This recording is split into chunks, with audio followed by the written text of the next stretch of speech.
you see bibia mu no ye omra wom and again yes say wo go na wo ro watade ana wo pege watade a bibi hye wo jesi na se e portray bibi in a form of advert ana e ka bibi che wiase amansan a e basa emra no enu bedi ana se e offense to do that in the first place me gidi say enei na e wo se eye emrante no ana se footballers no omo ya we omo hu ansana enei so mo ya de omaye kwame esunu se nipa ninim ana esunu se nipa ninim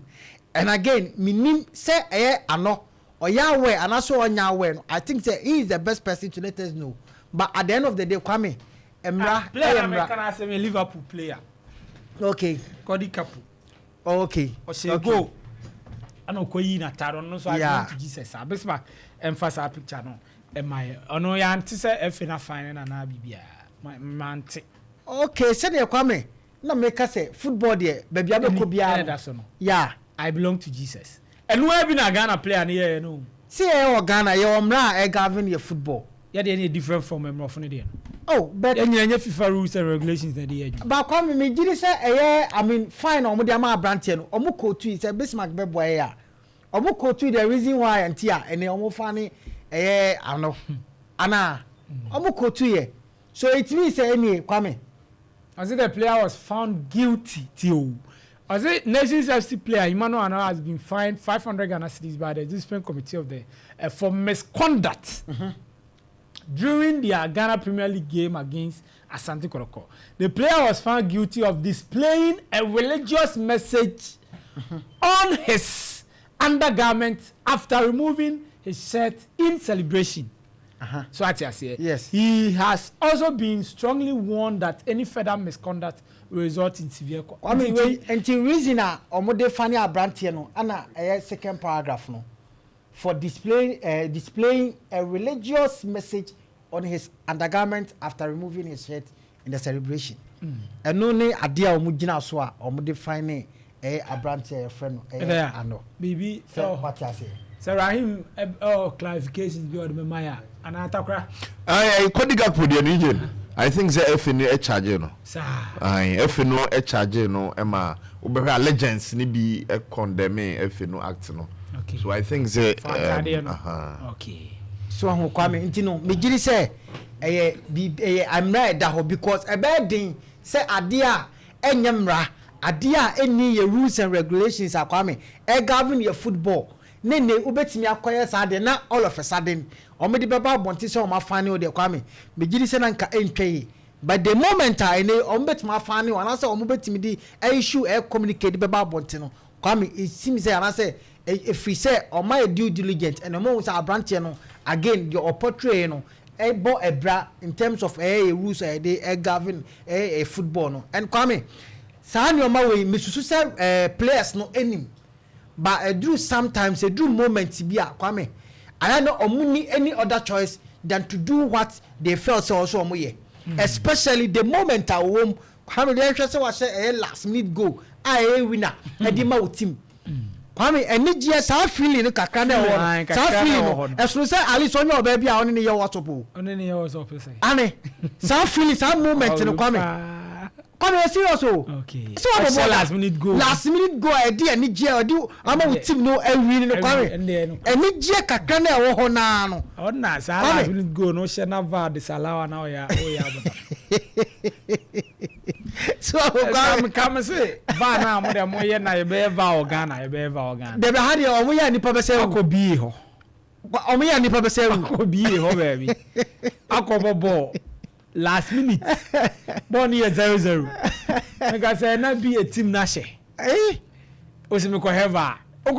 baya what this allowed go no o ba pepe pro si yapon ni nipa be say nipa na be ho na mu stadium when fan o me be sin o me kwa question we o nya be sin kwa me tino I think say minim say abrante no onim o ya we but a moment a onya go no any maybe I mean the reason kwa me because fiti preko pese obesho go no akwa page na tare actually as say I belong to Jesus or no reason. And we are yet to know the reason. And again, we are charging 500 Ghana. Oh, but say kwame normal. No abetimetua normal.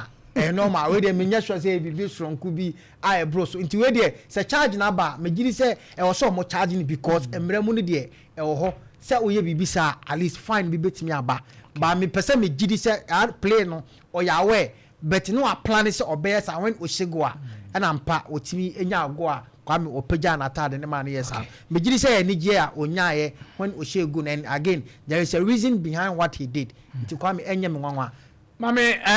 Brokum Chelsea players ne coaches ne de na yenhwe ase ya ye some build habits. Yeah. And, it's about time I was say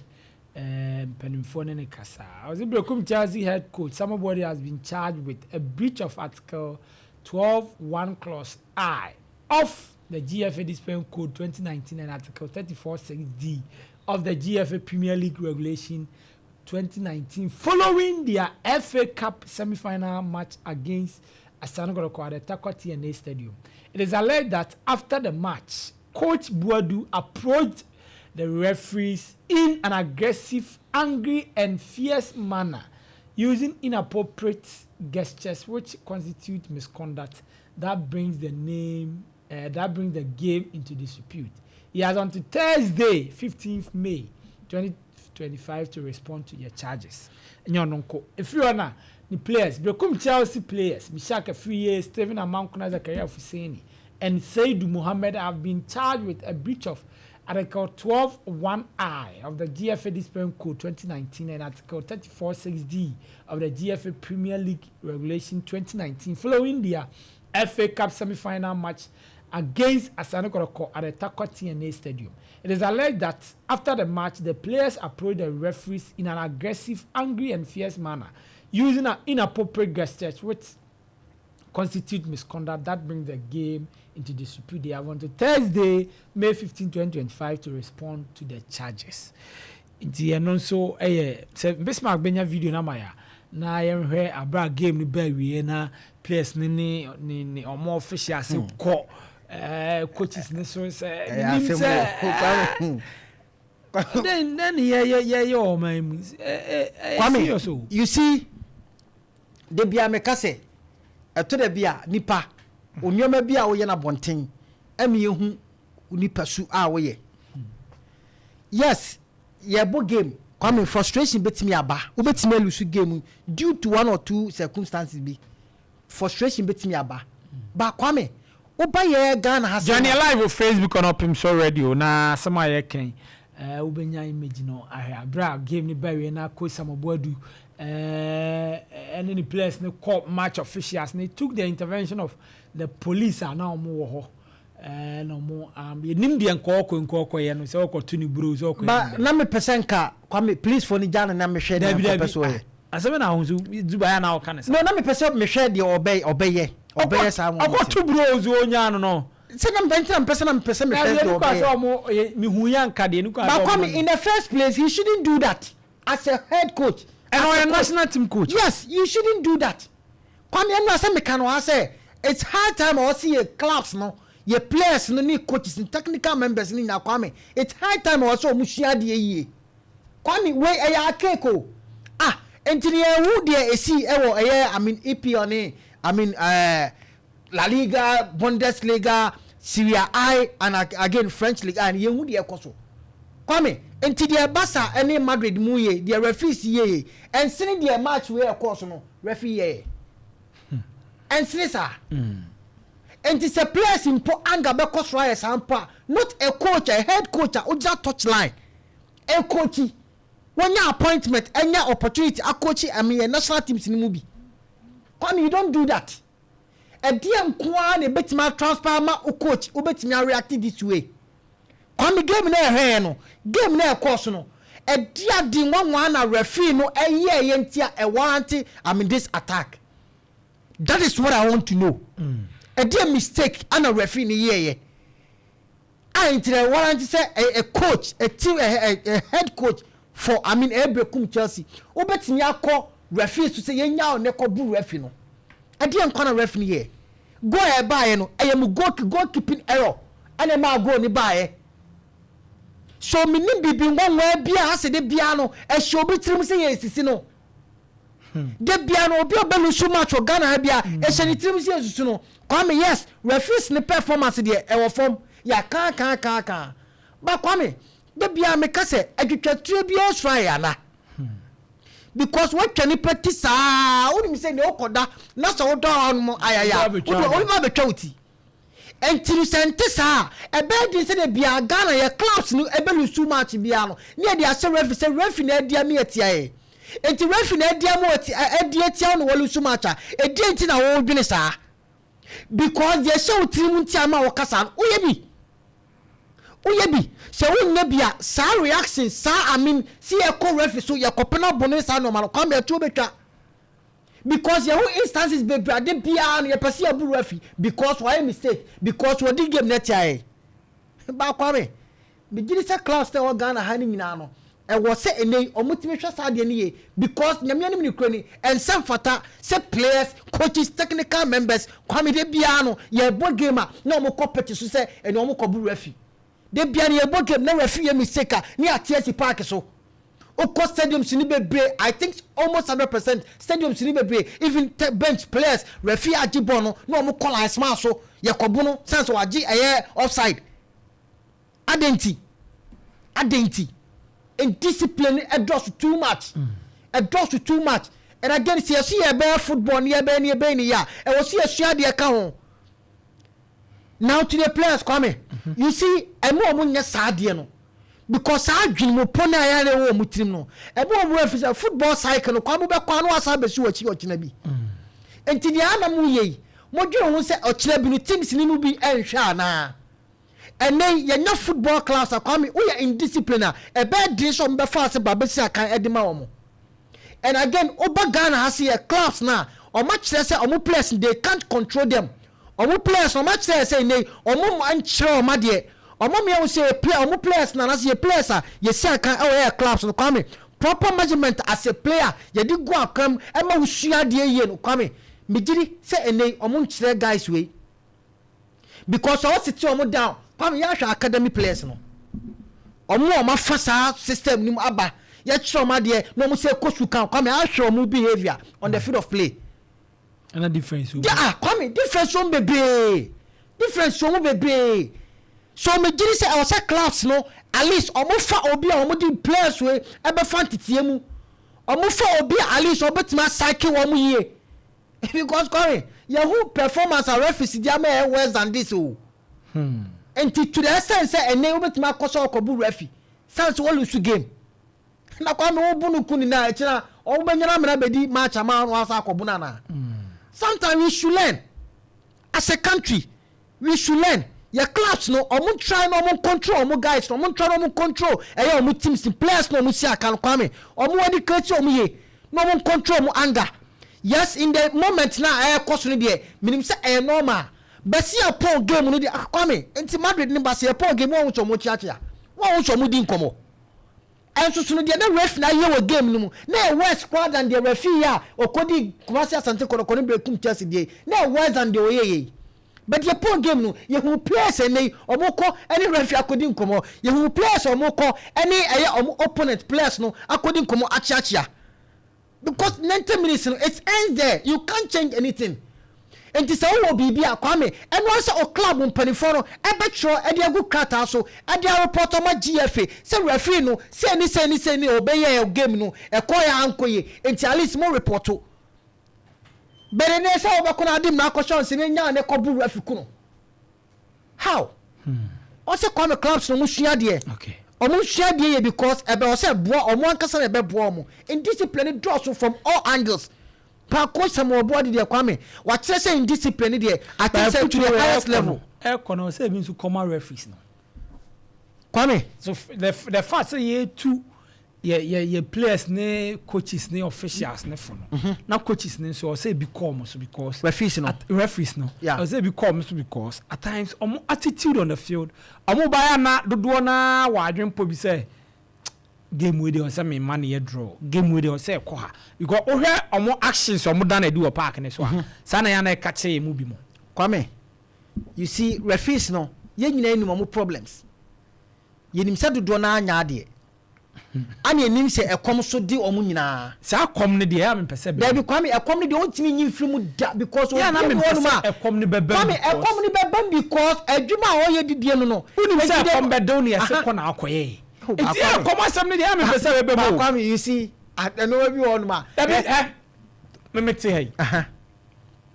se me ya adwuma bosomi aso ba ako adwuma ntua meka okay bosomi aso mienu adwuma ntua meka bosomi aso miensa adwuma ntua meka okay enan no me ma ne ntoso me ma adwuma okay Matias me ma adwuma because me nyeska emfa ma adwuma okay se bia me nam na obi akoche me 1 cedi bia 1 cedi no sa me de to me ho na me de atwitwa ho yes and edi hwefie okay me fa mfa ka anya de e ma adwuma ne ma ne nsa me hu ni say adwuma na me ye no adwuma mu panimfo no omu hu mfaso bi e dey e wo so say omu hu say bosomi asom ye dey omu tua meka o ye referee o di ball yeah what the week 1 sikama week 2 sikama na what the akwa do week 21 sikama o say still me da so di ekomo no debi say ekomo di wa debi asem na me ka mati wase ekomo di wa mati wase unko di match no mati wase that's one foul means bi okay ebi a me te adwuma mu hey me adwuma mpanyi sikama me nyeska but me ya me connections bi won chen okay enya me sika ede enti se salary na makra na okay me mfa ho okay so what you say the referees no na come de omo na sasam ne am pese mete kwame me bawo enye se me defend referees no ba se bosi akra e botwema so oh yes ya ba me ma o sa lusu ba me mo bosia say oh me ya adwuma ye ntua me ka me bosia de aba adwuma but how do that you see say me do ka no we are right referees na come do ni kwa say come ni o enti ya me pese the first wa dia tum say me kwa ko girama di match ne de come ne kwame ala me say mate we are right but I'm not here say me defending referees no because who pay one person or can referees that ma kwame kan but at the end of the day see etimi bobo say atwema nso de a ali sika ofi say de e beba de kwame we ana carry forward omo free say beba enti no omo pe bosia e de finance omo ho ekoko officiate matches no because omo nim say de asika ne e beba and yenyi kom nim film o ba kwame na say you see me kwame me be say you kom nim film because say me say ma bosia edi aye dia sebusia me de didi enti ede ya me scan ba me de kwa kotua kwame enti yenyi film yenyi film because personally I said it indirectly to aye mpanifo omo hwe football na no so that omo be hu say referees ni performance kwame enkoye no aye omo eka hu bi na enkoye nje omo se ni omo nim na kwame omo ni wanto omo ya wan so omo sesa bibi enti na bia se dia wo kan wo be ba betena ka the same thing but kwame I'm not justifying referees no actions but you see the point is must it be said the piano ye be ko omo so say enei wadi ball ankoye amantini ye ko attack omo say ye bu omo e wo sesa na si ana yes mistakes ni wo kwame ntide bia na ye betimi di asho say referee no kwame enei wa sheda so obedi game no etia obi enye de bia na ye betimi akasa ade no because normally ana mistakes no omo ye no kwame bi o ma genuine mistake but enei sa dream pona ewo yetim ewo clubs ni team no kwame anything about that because enei yenua nim say clubs no kwame to the bia they also influence games no based on referees on body games no omo influence omo entenei okoba bi na ekotisa because of say the influence bi odi ma referee bi ewo ba bi no enei okono ko face sa ade na esenitim say referees no so no kwame omo koji sika na omudi game ti omo entenei omo abeko in this case enikwa say ge league and I bo game bi o Ghana ha team official bi akọ referee so na make say enye prop na kwame e wo say e basa enikwa say omo cost bi enikwa say basa me ye team atakra team B Zuba ye team C me team A no e bi ama influence referee da anam ni team B be boy enti no ekoye ma me no team B enso afa no ho adwen say okay next time enso me be boy I was saying say ekoye ma me enti akwan bi a me so me fa so a referee me hu na be koye ma me no de be kan wati ase e bi o nso a genuinely e bi a na team bi influence referee na abon yes bebre and yes bebre but I don't make us say kwame sadia no kwame so you and I know say e wo football mu e wo say ma anti ye na Alaji Gusa e conference asiko ka say the on ma eye referee sikada no o approach referee sikada no o ma ne saso and on me ye ni ro be kai kwame wan ye team man nsaso wan ye team ka say Alaji atema okay entisa wan ya na say ono okay bi kra che dreams say oni dreams we boy fake up mpanufo bi friend say omunye ma dreams ye ni ankosi enti kwame obi timi e be defend ade we so it tells you say okay si yetibe nya obi amna babonti say enei all the clubs are a bully e Ghana obi approach referees a kwame ade bi na wo hwe odanso ni mu oneso ni mu odam bi enti ne so oba no so masa argument o register concern no obi a entini amba gira abonti say asema Alaji kan enye sanete a kwame enti say sanete enti sana ref teams no enna be free because obi ba ne homa and that's why ball games in Libya. They also influence referees, no. In Toronto, baby, not some mistakes be ekoba. Then, omo dream probably say, "Nay, your choice come a referee, no." Exactly because then this are kwame with the kakrebi. Say yes, Hanatia. Me person who the reason behind coach Samuel Bodu any bekum Chelsea. Omo any man omo no. The reason behind it. At the property a referee ni ye entia eni no mpese ye nya no mkobu referee exactly so it tells you the mentality a e wo mo team any indiscipline omo wo e Ghana say it's high time they should learn and again e be boy omo nkasa individual any clubs no going forward kwame chef